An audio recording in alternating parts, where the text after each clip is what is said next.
Bonjour à toutes et à tous, heureux de vous retrouver pour une nouvelle émission de 100% Quintet. On va prendre la direction ce lundi de l'hippodrome de Vincennes pour le prix de Barbizon, une compétition réservée aux 5 ans qui en découdront sur les 2100 mètres de la grande piste, avec un départ donné bien sûr à l'aide de l'autostart. Ils seront 15 au départ, 9 s'élanceront en première ligne et les 6 autres de la seconde. Vous allez voir en faisant le papier, on peut d'ores et déjà sortir 2-3 bonnes bases pour nos jeux, mais n'hésitez pas, comme je le dis, à élargir vos jeux, vos champs réduits pour intégrer quelques outsiders parce qu'on n'est pas non plus à l'abri des surprises. Allez, on va entrer dans le vif du sujet en brossant le tableau des partants. Tout en haut du tableau, c'est le numéro 1, Houston Pagello. C'est un habitué des podiums et il est en plein dans sa catégorie dans ce quintet. Et il possède des lignes face à des éléments d'un niveau plus huppé. J'en fais une base. Le numéro 2, Harmonista. Cette fois, elle sera D4 par rapport à ses deux récentes sorties pour ce bel engagement au plafond du gain. C'est la plus argentée. Avec le bon parcours, je crois capable de se placer. Le numéro 3, Harlequin. Il se plaît particulièrement sur les parcours de vitesse. Il reste sur une victoire à Anguin et assez facilement. Il est en forme. Il a déjà marché une 11,5 sur le parcours. Tous les feux sont au vert. C'est un candidat au succès et c'est mon favori. Le numéro 4, Asparen, il n'a pas de marge, mais il est bien placé avec le 4. Alors pourquoi pas pour la 5e place. Le numéro 5, Histoire de l'Art, elle vient de se montrer fautive à Châtelaillon alors qu'elle s'annonçait dangereuse. Je la reprends en confiance, d'autant qu'elle va être allégée dans sa ferrure pour la première fois. Le numéro 6, Histoire d'Ouna, c'est la compagne d'entraînement d'Histoire de l'Art. Elle évolue sous la coupe d'Antoine Marion depuis peu, et elle reste sur une victoire en province. Et je crois qu'elle a sa chance à défendre, évidemment. Le numéro 5, Anna, elle a besoin de me rassurer et elle s'attaque aussi à forte partie dans cette compétition. Le numéro 8, Ulysse Digéo. Je trouve qu'il a affronté des lots un peu supérieurs ces derniers temps. Alors il a le 8 derrière l'autostart, mais je crois capable avec le bon parcours de se placer. Le numéro 9, Avelov, il a réalisé une belle campagne estivale sur l'herbe avec 5 succès. Le lot, cette fois-ci, bien sûr, est plus coursé à Vincennes, et il n'a pas été gâté avec le numéro 9. Alors il devra jouer très serré pour lui accrocher une place. Le numéro 10, Histoire Tauris, elle vient d'effectuer une rentrée, elle est encore en courte condition. Elle est ferrée et j'ai fait l'impasse. Le numéro 11, Hubble du Vivier. Il a terminé deuxième de notre favori en Anguin, il n'y a pas si longtemps que ça. La ligne est bonne, et j'y crois, bien sûr, pour un bon classement. Le numéro 12, Higuain de Loup. On attendait un peu mieux de sa part ces derniers temps. Il va être cette fois-ci déféré des 4 pieds pour la première fois. Alors je m'en méfie particulièrement. Et d'autant qu'on l'a vu quand même se placer dans des lots supérieurs à Vincennes. Le numéro 13, Hopness. Sa dernière sortie atteste un regain de forme. Mais voilà, je ferai confiance à des chevaux qui accordent plus de garantie. Là, la numéro 13 qui n'est pas forcément évident, mais on peut l'intégrer dans les champs réduits, bien sûr. Le numéro 14, Hacienda Desbois, elle a pour elle sa régularité, elle fait toutes ses courses, donne toujours le meilleur d'elle-même, ce sera une nouvelle fois le cas. C'est vrai qu'elle devra composer avec le numéro 14, mais avec le bon déroulement, elle n'est pas capable de compléter la combinaison gagnante de ce quintet. Le numéro 15, Harit Sassi, il est absent, et pour sa rentrée, il a été absent depuis un certain temps, depuis mai si je ne me trompe pas. Et là, il va effectuer une rentrée, il va être ferré, donc j'ai préféré faire l'impasse. Allez, il est temps à passer à la rubrique Le Papier.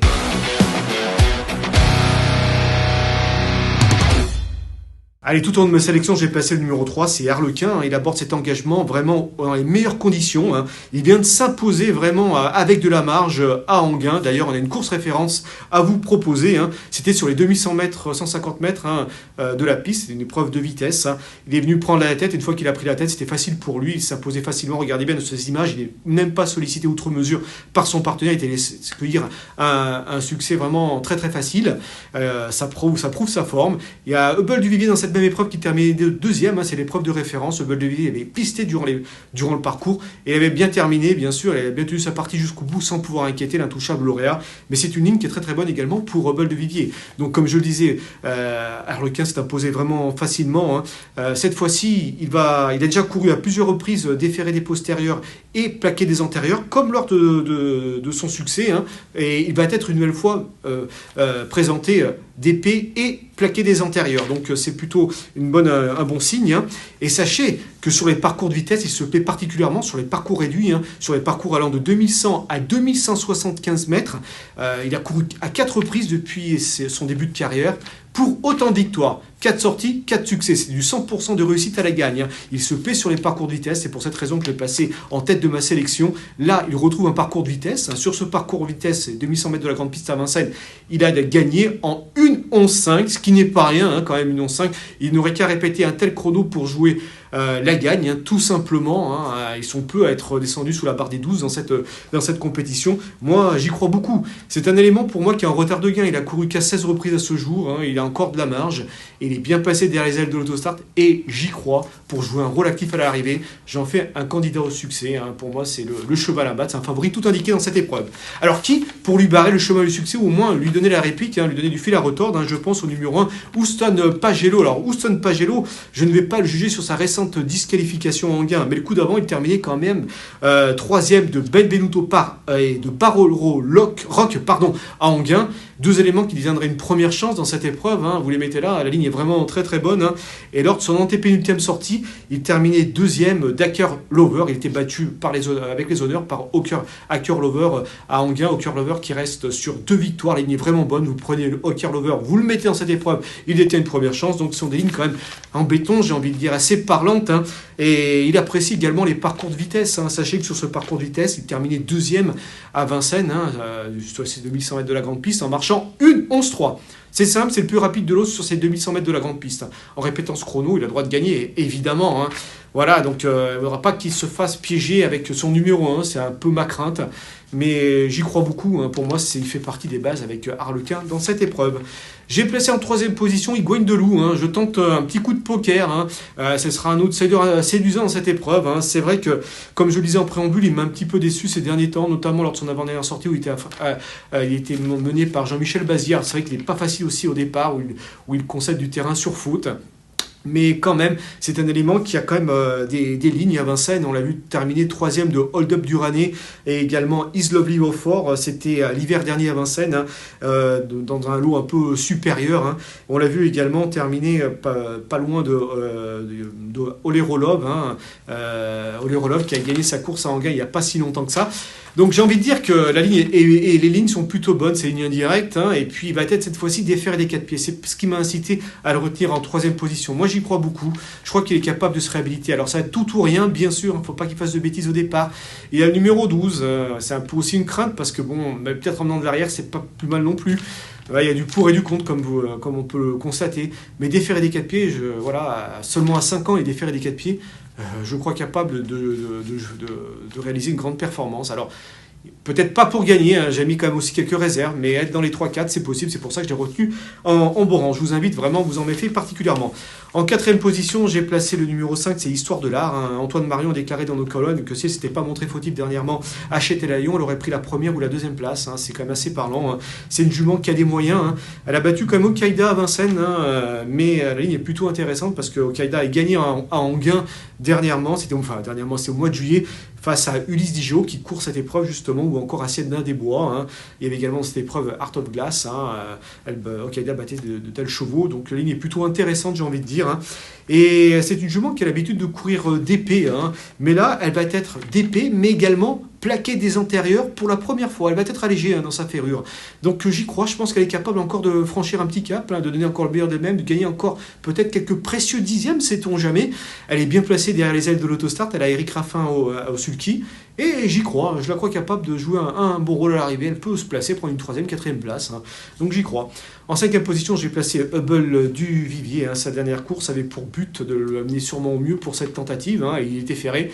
Alors je le retiens bien sûr son avant-dernière sortie où il terminait bien sûr 2e d'Arlequin. La ligne est bonne à Anguin, il apprécie également l'exercice de la vitesse.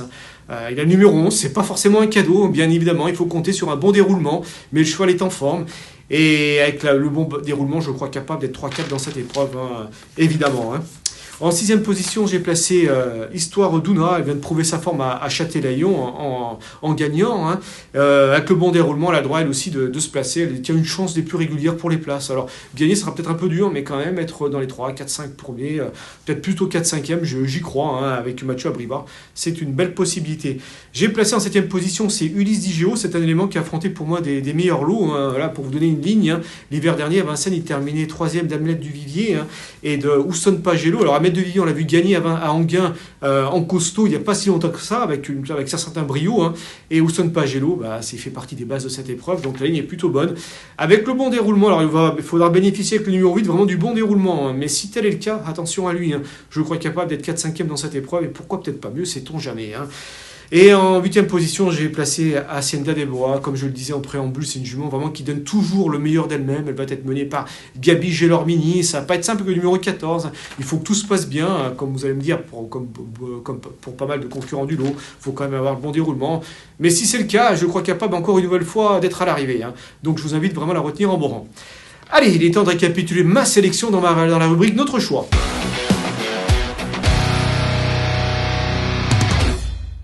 Alors tout au long de la sélection, j'ai placé le numéro 3, Harlequin, qui est un favori tout indiqué, suivi du 1, Houston Pagello, suivi du 12, Higuain de Loup, hein, voilà un pari à tenter, défaire les 4 pieds pour la première fois. Le 5, Histoire de l'art en 4e position, et la 5e position pour le numéro 11, Hubble du Vivier.